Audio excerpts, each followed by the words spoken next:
நீங்க எழுதி வச்சுக்கோங்க. ஒரு நிமிஷம் சார், ஒரு நிமிஷம். சொல்லுங்க சார், எழுதிக்கிறேன். நான் சொல்ல மாட்டேன். அப்புறம் எப்படி எழுதுறது? எனக்கெல்லாம் அமைச்சர்லாம் அப்புறம் தான், எம்எல்ஏ எல்லாம் அப்புறம் தான். எனக்கு அவர் அண்ணன், நான் தம்பி. நானே பெரிய ரவுடிடா, அதான்டா முதல்ல, அப்புறம் தான்டா இதெல்லாம். அப்படியா சொன்னா? இதை விட கேவலமா ஒன்று சொன்னா. எங்க அண்ணன் அவரு, எங்க அண்ணனுக்கு அப்புறம் தான் அவர் முதலமைச்சர். இல்ல எங்க அண்ணன், இவர் எங்க அண்ணன். எங்க அண்ணனை நீங்க டச் பண்ணீங்கன்னா நான் பதில் கொடுப்பேன். நீங்க சரியா இப்ப இருக்குடா. இப்ப இருக்கு. இந்த தம்பி அண்ணன், அந்த அண்ணனுக்கு ஒரு சிறு கீரை இருந்தாலும் குரல் கொடுப்போம். யாராங்க பாரு. அப்பா உனக்கு வேற கல்ல சாமா வாங்கிட்டேன் என்னப்பா. ஆபத்து வந்தவன அப்படியே கஸ்டமரா மாறி கிளம்பிட்டாங்க. ஐயோ, கைப்புள்ள அருவலோட கிளம்பிட்டானே. இன்னைக்கு எத்தனை தலை ஊர்ல போதோ தெரியலையே. நம்ம கிட்ட கிளாஸ் எடுக்கிறாரு தேர்தல் அரசியல பத்தி சட்டசபையில வந்து. நாங்கெல்லாம் அப்பவே அந்த மாதிரி. அன்னைக்கு நான் எந்திரிக்கலான்னு இருந்தேன். அண்ணன் வரும்போதே சொல்லிட்டாரு, இன்னைக்கு ஒன்லி நம்பிக்கை வாக்கெடுப்பு தான், நீங்க நம்ம எல்லாம் பேச வேணாம். புரிஞ்சு போச்சுடா, புரிஞ்சு போச்சு. இனிமேல் கொலையே பண்ண மாட்டேன். நீங்க ஆத்தாட சத்தியம் பண்ணது எப்படியோ ரகசியமா தெரிஞ்சுட்டானே வந்து உங்களுக்கு சத்தியத்தை பே கேன்சல் பண்ணிடுவா. கேன்சல் பண்ணிடுவேன். சட்டசபையில நம்ம அமைதியா உட்கார்ந்துட்டு இருக்கோம். அந்த 3 idiots இப்ப பேச சொல்லு பங்கு. யோ, இப்பவாது 2 வார்த்தை பேசுங்கய்யா. உங்களுக்கு என்ன தகுதி இருக்கு என்னுடைய தலைவர் முதலமைச்சரை பார்த்து கேள்வி கேட்பதற்கு? தெய்வத்தாலாகாத என்னும் முயற்சிதன் மெய் வருத்த கூலி தரும். தூய தமிழ். இன்று உரிமையுடன் சொல்லுவோம், தமிழக முதலமைச்சர் எங்கள் அண்ணன். ரொம்ப சந்தோஷமா இருக்கு அண்ணன் முதலமைச்சரா இருந்து பக்கத்துல பார்க்கும்போது.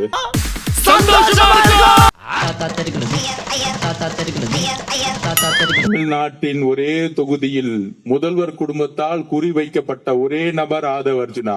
அட பாவி, ஆளை பார்த்தா டம்மி பீஸா இருக்க, பயங்கரமான ஆளா இருக்கேடா.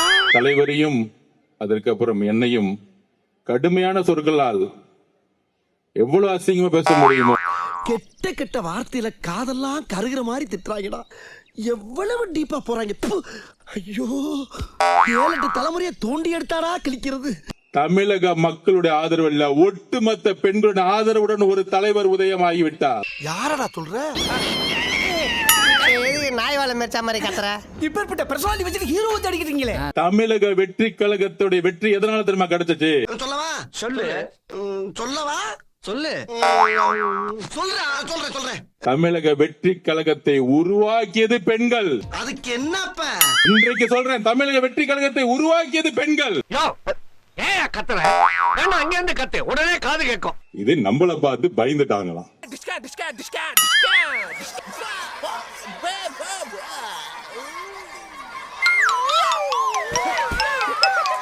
50 வருடம் கழித்து ஒரு புரட்சிங்கிறோம். அந்த புரட்சி எங்க இருந்து உருவாச்சு? சாரி, எனக்கு தெரியாது. சார் உதய அவர்களே, நீங்க ஒவ்வொரு தொகுதிக்கும் 30 கோடி ரூபாய் செலவு பண்ணீங்க. 30 கோடி. 1 கோடி செலவழிச்சு கல்யாணம் நின்று வச்சப்ப 1 கோடி. 1 கோடி நீ பார்த்த. ஆமாப்ப 1 கோடி. 10 லட்சம் ரூபாய் செலவு பண்ணல. காசு இல்ல எங்களுடைய வேட்பாளர்களுக்கு. காசு இல்லப்பா. காசு இல்லங்க, யாத்துக்கு அடியா காசு சொல்றேன். நீ என்ன பைய? என்னோட பயந்துட்டான். இது நம்மள பார்த்து பயந்துட்டாங்களாம். 1000 பேரை பார்த்திருக்கிறேன், ஆனா உன்ன மாதிரி ஒரு டுபாக்கு கூட நான் பார்த்ததே இல்ல. பெயர் சி ஜோசப் விஜய்னு நான் கிறிஸ்துவ குடும்பத்தில் பிறந்திருந்தாலும் என்னுடைய ஐடென்டிட்டியை நான் மறக்க மாட்டேன்னு சொல்லி மத அரசியலை ஒழிச்சிருக்காரு. என்ன லூஸ் மாதிரி பேசுற நீ? உங்களுக்கு என்ன தகுதி இருக்கு என்னுடைய தலைவர் முதலமைச்சரை பார்த்து கேள்வி கேட்பதற்கு?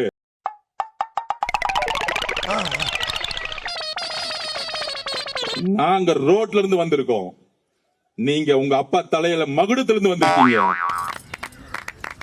சூப்பர் பஞ்ச் தலைவா. இப்போ எங்க பஞ்ச பாக்குறியா? உங்க அப்பா இன்ஷியல் இல்ல, ஒரு தொகுதியை தண்ணி நின்று ஜெயிச்சு காமிச்சிருங்க. ஆறு வருஷம் ஆசில் விட்டு போயிடுறேன்.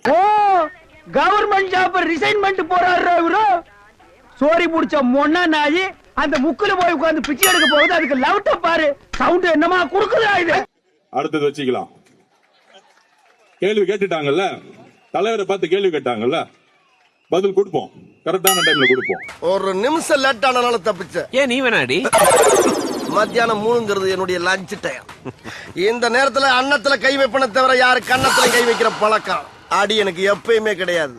அதுக்காக அந்த அசட்டு தைரியத்தோட என் தெருவுக்கு வந்துடுறான். வந்தா அங்க நான் டயத்தை கீப் பண்ண மாட்டேன், ரொம்ப உக்கிரமா இருப்பேன். இந்த தொகுதியில இந்த ஜாதி அதிகமா இருப்பாங்க, அவனை வேட்பாளரா போடு. அப்படி யாராச்சும் தமிழ் வெற்றி கழகத்தை வெற்றி பெற்று இருக்காங்களா? ஒரே ஒருத்தர் இருக்கான், அவன் பேர் விஜய். குதிரை பேர அரசியல் செய்கிறது. தலைவர் சிம்பிளா முடிச்சது, குதிரை பேர அரசியல் இல்ல, இது குதிரை வேக அரசு. நல்ல ரைமிங் பட் டைமிங் தப்பு. உக்கர். Agreement tourism and trade develop. Foreign direct investment is great boost to India. Due to SAFTA agreement, tourism and trade develop. Transparency International says India at 70th place in corruption. Our GDP was 9.2% in Jan 2007. Gold. She is correct. India is the second fastest growing economic country in the world. இனிமேல் யாராவது 10 ரூபாய் சேர்த்து வாங்கினா நீங்க என்கிட்ட சொல்லுங்க. 10 ரூபாய் சேர்த்து வாங்க மாட்டாங்க, வாங்கினா நீங்க சொல்லுங்க, கேட்போம். ஓகேவா? அவ்வளவுதான். போலாம்.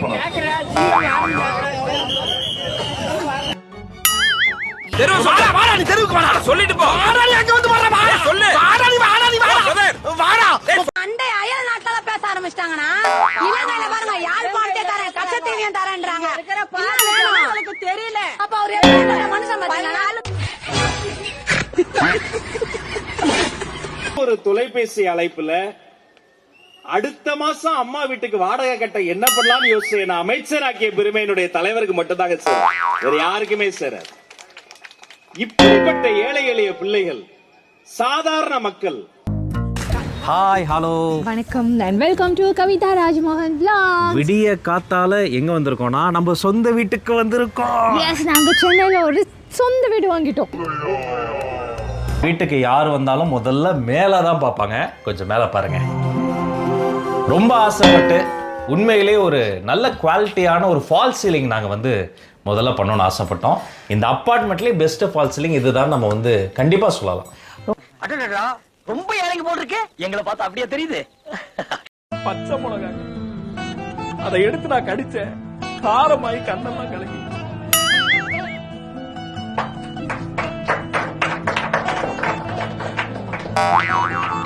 ஒரே ஒரு குழந்தை எனக்கு இல்ல, நான் சொல்லி நான் சொல்லுவேன். எனக்கு ஒரே ஒரு குழந்தை, அவனால பேச முடியாது. ஏன்னா அவன் போன வாரம் தான் சார் பிறந்தான். இது என்ன பிரமாதம்? இதை விட பெசலைட் ஒண்ணு இருக்கு, கூவுடா. அது சிவகாசியோட முதல் எம்எல்ஏ அப்படின்னு சொல்லி சொல்றாங்க.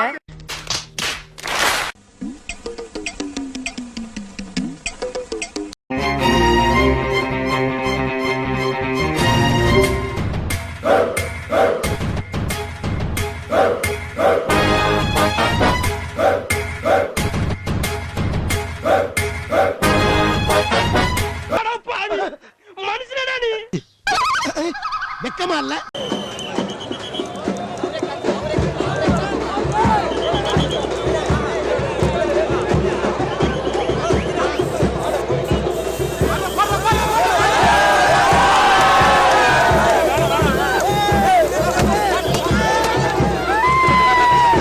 இப்படியே விட்டா அப்புறம் எல்லாரும் ஆரம்பிச்சிருவானுங்க. நல்லாவா இருக்கும்? ஒரே ஒரு தொலைபேசி அழைப்புல அடுத்த மாசம் அம்மா வீட்டுக்கு வாடகை கட்ட என்ன பண்ணலாம்னு யோசிச்சு என்ன அமைச்சராக்கிய பெருமை என்னுடைய தலைவருக்கு மட்டும்தாங்க சேரும், வேற யாருக்குமே சேராது. ராஜ்மோகன் அண்ணா வணக்கம், எப்படி இருக்கீங்க? நல்லா இருக்கீங்களா? அம்மாவுக்கு வீட்டு வாடகை கட்ட காசு இல்லாத இருக்க நிலைமையில ஒரே ஒரு ஃபோன் கால் பண்ணி அமைச்சர் பதவி தந்தவர் உங்க அண்ணன் விஜய் சொல்லிட்டு நேற்றுக்கு ஒரு மீட்டிங்ல பேசியிருந்தீங்க. ஏன்னா இவ்வளவு இப்படி போய் சொல்லிட்டு இருக்கீங்க? நீங்க தான் உங்க எலெக்ஷன் அஃபிடபிட்ல கரெக்டா சொல்லியிருக்கீங்களே, அசையும் சொத்து 1,05,00,000 இருக்கு, சுயமா வாங்கி அசையா சொத்து 31,20,000 இருக்கு. அது இல்லாம சென்னையில 238 சதுர அடியில செகண்ட் ஃப்ளோர்ல ஒரு வீடு வச்சிருக்கீங்க. ஓகே, பிளஸ் அது இல்லாம 7 லட்சம் ரூபாய்க்கு ஒரு ஃபோர்டு கார் வச்சிருக்கீங்க. இவ்வளவு இருந்ததுக்கு அப்புறம் ஏன்னா இவ்வளவு போய் சொல்றீங்க? மறக்காம சர்ப்ரைஸ் பண்ணுங்க. நெக்ஸ்ட் மீட் பண்றேன். ஒரு பிக்கிங் காணா